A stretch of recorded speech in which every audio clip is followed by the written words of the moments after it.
Now that we've discussed both SN1 and SN2 mechanisms, you need to be able to identify which mechanism will predominate for a specific reaction. The first and probably most important factor is the identity of the substrate. You should recall that steric bulk slows down an SN2 reaction, but at the same time, extra substitution will stabilize carbocations and push towards an SN1 mechanism. So let's compare these three substrates. We have a primary substrate, a secondary substrate, and a tertiary substrate. Let's assume that they're each reacting with the same nucleophile. Let's try to determine which reaction pathway each of these will follow. If we examine our primary substrate, you should recognize that it's not that bulky, meaning there's a reasonable amount of space for the nucleophile to access on the back side. So if a substrate is not bulky, it will favor an SN2 reaction. The other thing you need to consider is the carbocation itself. If we lose the leaving group, we're left with a primary carbocation, which is not very stabilized by the inductive effect or hyperconjugation. So this substrate does not support SN1 reactions. So this will favor an SN2 reaction.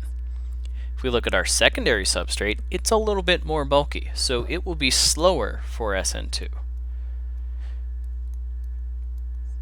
At the same time, if we draw the carbocation that would result from loss of the leaving group here, it's more stabilized than the primary substrate.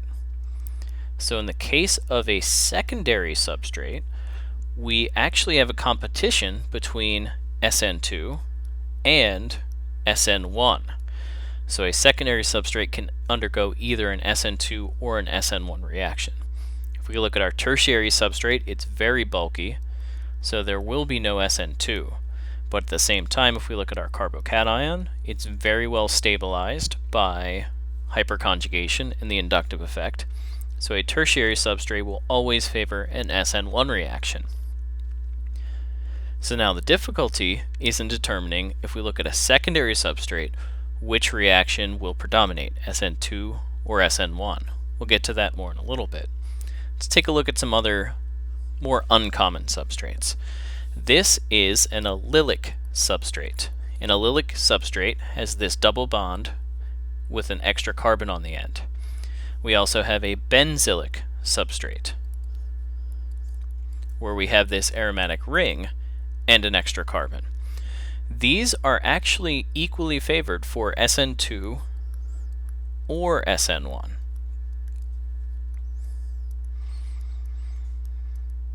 You have to think about why. In terms of SN2 reactions, they're both not very bulky. This is essentially primary, so not bulky. And if we look at SN1, we would have to generate a stable carbocation. So let's draw the carbocation for the allylic species. In this case, you would think this is a primary carbocation. It's not that stable, but because of the double bond, we actually have a resonance form where that positive charge is distributed over two different carbon atoms. In the case of the benzylic species, we have resonance forms where this carbocation can actually be stabilized by the aromatic ring. Because these resonance forms will stabilize these two species, we can also see that an SN1 reaction will occur. Let's compare this to a vinylic or arylic species. Notice we lost that extra carbon that we originally saw here in the allylic and benzylic species. So if we draw our carbocations in this case, we have a carbocation occurring at the site of a double bond, which would normally be sp2. sp2 hybridized atoms are going to be more electronegative, which means putting a positive charge on these species is very unfavorable. So because we would be generating these two unstable carbocations, we will not see SN1 reactions. If we take a look at a backside attack, because these are planar species, we're also not going to be able to have an SN2 backside attack. There's no way to access the backside of these molecules because they're planar. So in the case where we see a vinylic or arylic species, you will not see either SN2 or SN1 reactions. Back to comparing SN2 versus SN1, in the case of a secondary substrate, the next thing you have to look at is the nucleophile. Because the rate of an SN2 reaction depends partly on the concentration of the nucleophile, if you have a stronger nucleophile, it will favor an SN2 reaction. If you have a weaker nucleophile, it will favor an SN1 reaction. Let's take a look at this list. This can be found in your text. This is not something to memorize, but something to think about. Why are these trends the way that they are? The first thing that you should notice is most of the strong nucleophiles have a negative charge. A negative charge is going to be more reactive because it's a higher energy state. The other thing that you should notice is that there's a difference between some of the species. For example, iodide and bromide and chloride are good nucleophiles, but at the same time fluoride isn't. Well, why is that? Well, fluoride itself is very, very small. It's much smaller than chloride or bromide or iodide. So it is solvated very easily, which means in an organic solvent, it's surrounded by solvent molecules and it can't react. Let's take a look at the other example.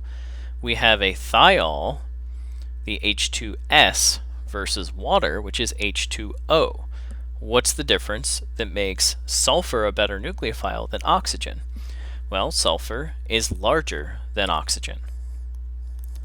If sulfur is larger than oxygen, its electron cloud can be shifted more. So, kind of like in a London dispersion force or van der Waals interaction, this is more polarizable.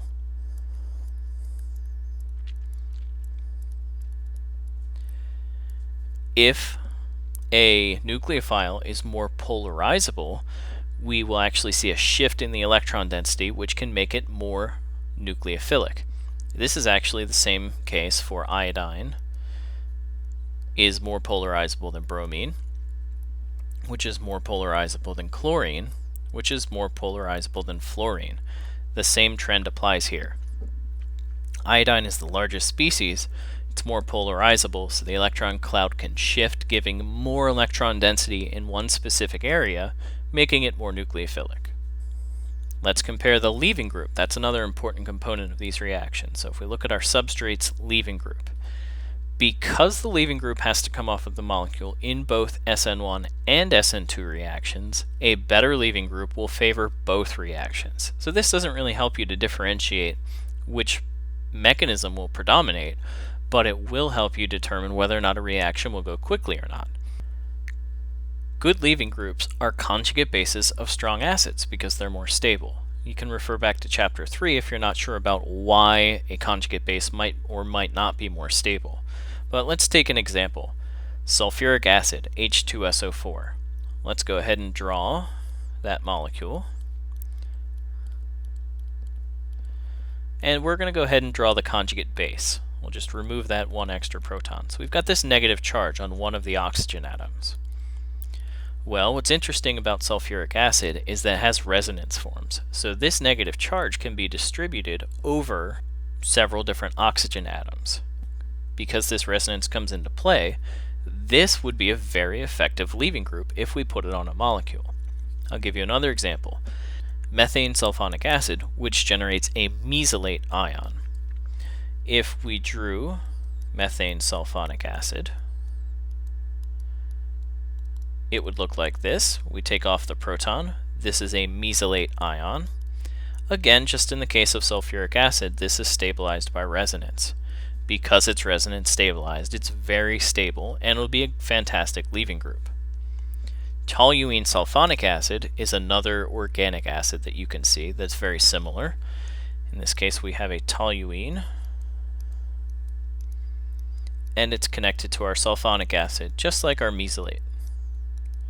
Again, we're going to take off the hydrogen here at the negative site, and again, we're stabilized by resonance. So if any of these three moieties are attached to a molecule, they would be a fantastic leaving group. So I'll give you a quick example. If we have an alcohol, what we can actually do is we can convert it to a mesylate, like this. This is a good leaving group. We could have that bond break and we would generate the mesylate ion down here, which is very, very stable. The last factor that you need to consider in determining whether a reaction will proceed through an SN2 or an SN1 pathway is the solvent choice. Polar aprotic solvents will favor SN2 reactions, but polar protic solvents favor SN1 reactions. Let's take a look at some of the different solvent choices. Polar protic solvents are going to have a dipole and a proton, so water is a fantastic example of this. In this case, it has a dipole. These are partially negative, and the hydrogens are partially positive. The important thing is this proton can hydrogen bond, and it will hydrogen bond very, very strongly to anions. So if our leaving group, for example, was a chloride ion, what we would see is a very strong interaction between the chloride ion and this water. What this will do, it will stabilize the leaving group and it will favor an SN1 reaction. It will solvate the leaving group, lowering the energy cost to make the carbocation. So remember, in an SN1 reaction, the first step is removing the leaving group. If we can stabilize that, that's very good. Also, because this molecule is polar, the oxygen, which has a decent amount of electron density, could actually stabilize our carbocation as well. Polar aprotic solvents are going to favor SN2 reactions because they don't stabilize the anion. So it's not actually preferred to follow this SN1 pathway because there's no hydrogen bonding. In fact, polar aprotic solvents cannot really solvate the anion at all. So let's give you some examples. DMSO stands for dimethyl sulfoxide. This is polar. We have a dipole looking like this, but at the same time there's no hydrogen that can hydrogen bond and stabilize a negative charge. Acetonitrile, sometimes abbreviated MECN, will look like this. Again, there's a dipole, but no hydrogen. DMF stands for dimethylformamide.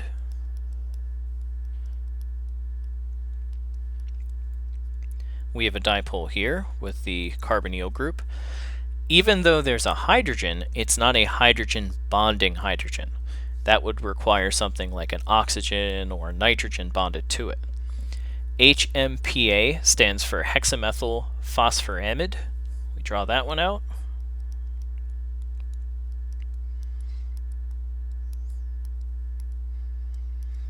Again, we have a dipole, no hydrogens that can hydrogen bond.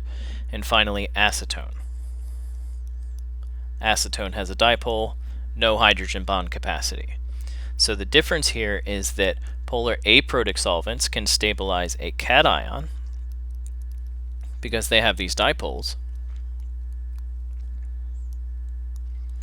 but they can't stabilize anions. Polar protic solvents can stabilize anions and cations, and because of that they will foster an SN1 reaction.